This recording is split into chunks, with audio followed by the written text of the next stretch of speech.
একজন আরেকজনের গোপনাঙ্গ কি দেখবে না? আল্লাহ রাসূল সাল্লাল্লাহু আলাইহি ওয়াসাল্লাম বলেন, মানুষ এত পাগল প্রায় হয়ে যাবে, এত পাগল হয়ে যাবে, এত পেরেশান, এত চিন্তাগ্রস্ত হয়ে যাবে, একজন আরেকজনের দিকে তাকাইবে, এটা কল্পনাও করবে না, এটা মাথায় আসবে না।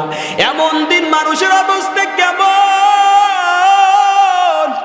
কিয়ামতের দিন যখন বিচারের জন্য রব্বে কারীম বিচারের সেই আদালতের সামনে চেয়ারের মধ্যে দণ্ডায়মান হবেন, সেখানে যখন বসে পড়বেন, আল্লাহ রাব্বুল আলামিন ওয়ামতাজুল ইয়াউমা আইয়ুহাল মুজরিমুন বলে চিৎকার দিবেন।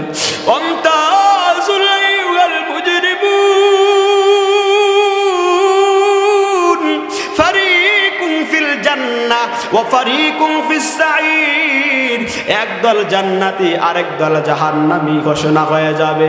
জান্নাতি দলেরা ডান দিকে চলিয়া যাইবে, জাহান্নামের দলেরা বাম দিকে চলিয়া যাইবে। কিন্তু কথা হইল, যারা জাহান্নামী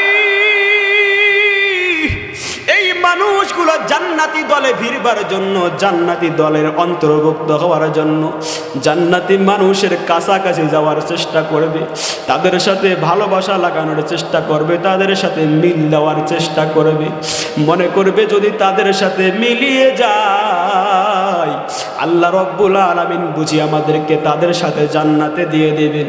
এমন একটা কঠিন মুহূর্তে জান্নাতি মানুষের কাছাকাছি গিয়ে একত্র হয়ে মিলিয়ে যাওয়ার যখন চেষ্টা করবে, আল্লাহ রাব্বুল আলামিন সূরাতুল ইয়াসিনের মধ্যে এই আয়াতটা স্পষ্ট ঘোষণা দিলেন, আমতাজুল ইয়াউমা আইয়ুহাল মুজরিমুন, আমতাজুল ইয়াউমা আইয়ুহাল মুজরিমুন।